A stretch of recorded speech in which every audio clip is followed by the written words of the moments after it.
Boa noite, pessoal. Tudo bom? Quem está falando aqui é o professor Daniel. Bom, boa noite, bom dia, né? Boa tarde, dependendo da hora que você estiver assistindo esse vídeo. Galera, hoje eu vou falar um pouco para vocês a respeito dos sofistas, né? Quem foram os sofistas, a importância deles para a sociedade, para a filosofia ocidental, né? E principalmente para a filosofia grega, né? Na época. Bom, primeiro, para a gente entender um pouco quem foram os sofistas, a gente tem que entender um pouco do porquê que a filosofia ela é e ela age da forma que ela age, né? Bom, a filosofia ela sempre teve como princípio o questionamento, né? A filosofia ela surge justamente nesse intuito de que nós, enquanto seres, né, humanos que vivemos nesse planeta, que vivenciamos as forças da natureza e a evolução do próprio ser humano, da própria humanidade como uma sociedade, né? A gente sempre questionou, sempre tentou entender o nosso lugar no mundo, entender qual é o nosso papel aqui, né? E a filosofia ela sempre foi muito desse princípio, né? Do questionamento. E dentre as várias vertentes filosóficas, né, que existem, os sofistas eles seguiam essa escola, né, da retórica, né, essa escola do poder da fala, do convencimento, né? A gente pode dizer que os sofistas eles foram ali os primeiros professores a existirem de maneira como nós conhecemos o professor hoje em dia. É claro que em outras circunstâncias, em outras civilizações, nós já tivemos ali um conceito, uma noção do que é o professor, né? É o mestre e o aluno, né? O mestre e o aprendiz, mas esse conceito de professor mesmo, de ensinar para várias pessoas ao mesmo tempo, essa coisa de você transmitir o conhecimento, não só para um único aprendiz, mas para uma quantidade de ouvintes que quiserem ouvir, né? Os sofistas eles eram conhecidos por fazerem discursos em praças públicas e quem quisesse ouvir, quem quisesse se chegar ali perto deles para poder compreender, entender o que eles estavam querendo dizer, era muito bem-vindo, né? Eles não tinham essa seletividade de alunos e tudo mais, muito pelo contrário, para eles quanto mais eles conseguissem expandir as ideias e os conhecimentos deles, era melhor, né? Então o sofista, essa vertente dos sofistas, né, ela surge justamente nessa questão da abordagem através da fala, do convencimento, né, da retórica e os principais motivos, né, de que os sofistas surgem é justamente para que eles pudessem não só trazer contestações a respeito da sociedade que eles viviam na época, mas também para trazer ensinamentos que eles consideravam certos, né? E aí você tem diversos sofistas, né, famosos que eles tentam trazer aí suas vertentes filosóficas, né? E esse poder de conhecimento, esse poder de convencimento, né? Na verdade. Um aspecto que é muito curioso a respeito dos sofistas é justamente essa questão das reflexões, né? Que nós, enquanto seres humanos, nós fazemos em relação a tudo, em relação à vida, em relação às coisas que nos rodeiam, em relação ao amor, à morte, né? À raiva, à vingança. Então os sofistas eles se diziam sábios nessas áreas, principalmente áreas que abordavam o sentimento humano, áreas que abordavam em como o ser humano lidava e se relacionava com as pessoas ao redor e com o mundo, né?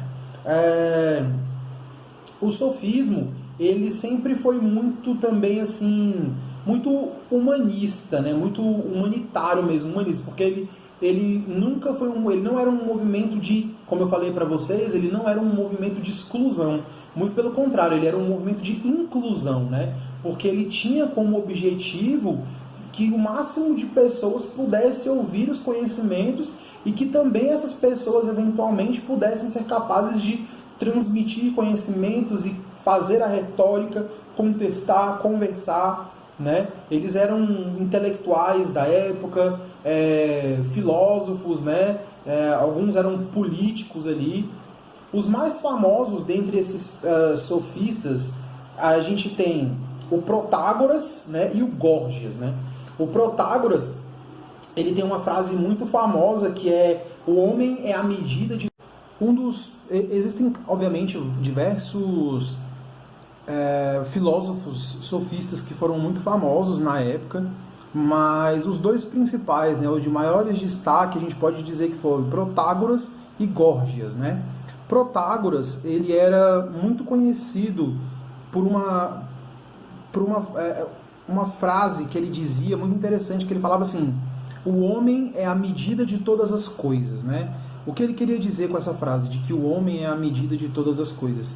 Ele queria dizer que, como a sociedade ela é constituída, né, pelos seres humanos, né, e por todas as convenções sociais que os seres humanos impõem, ele achava que a medida de tudo era uma medida humana, que o homem ele era o parâmetro inicial para qualquer tipo de coisa existente no planeta Terra, inclusive os deuses, né? Porque veja que interessante, o homem ele sempre tentava buscar a semelhança naquilo que ele procurava dentro mesmo do desconhecido. Então, por exemplo, as divindades, por mais grandiosas que elas fossem, elas sempre tinham uma coisa em comum, que era o quê?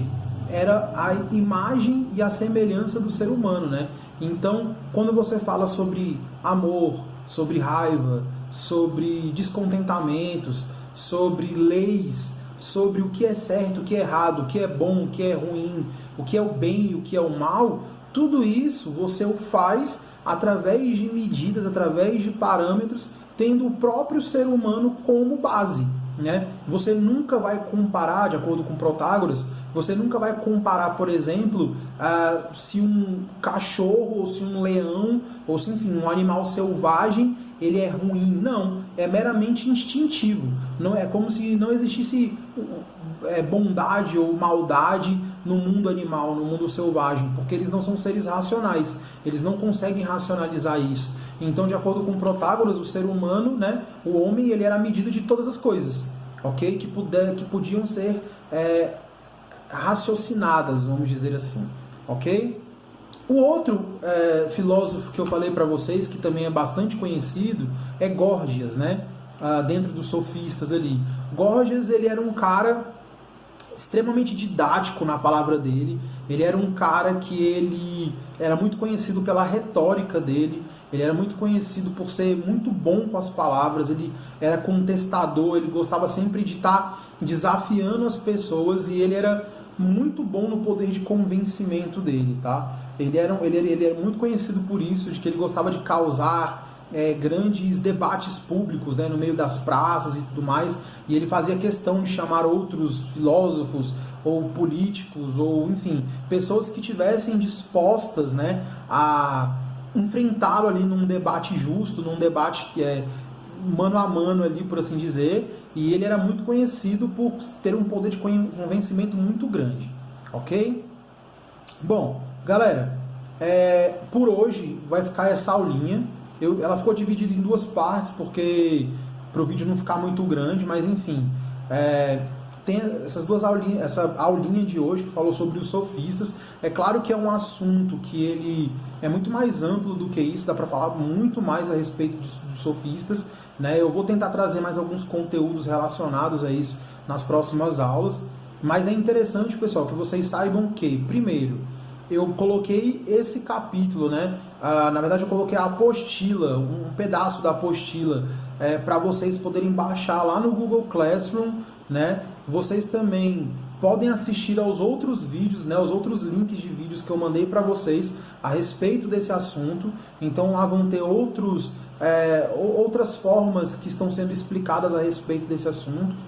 Então o bom de aula gravada é isso, é que vocês podem assistir e reassistir diversas vezes essa aula para poder pegar ali um pedaço de alguma coisa que você não entendeu e tudo mais. E eu estou disponível, se precisarem falar comigo, tem os dias lá, no cronograma de vocês, se eu não me engano, vai ter lá os dias que eu vou estar online na plataforma Plural, para poder atender vocês, né, tirar dúvidas e tudo mais. Tem o meu contato, se eu não me engano, lá no Google Classroom, eu coloquei lá. Tem também, se por um acaso, depois de todas essas tentativas, vocês não conseguirem entrar em contato comigo, vocês podem entrar em contato com alguém da coordenação, da direção, que eles vão entrar em contato comigo após e tirar dúvidas e coisas do tipo, ok? Então, galera, espero que vocês estejam bem, estejam em casa, façam as atividades. Por falar nisso, eu vou deixar, são as mesmas atividades que eu tinha deixado lá no Classroom, mas eu vou só reforçar aqui. Vocês vão fazer as atividades da página 73 e da página 74, beleza?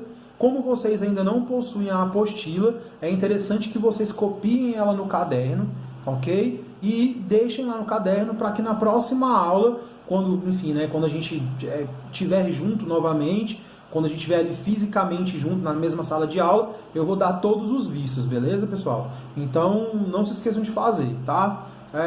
Um forte abraço para vocês, fiquem em casa, estudem, tá? Porque não é só porque vocês estão em casa que não tá tendo aula não, hein, galera? Tá tendo aula, vocês vão ser avaliados, então se esforcem aí, estudem, beleza? E qualquer dúvida, tamo aí, tá? Um abraço.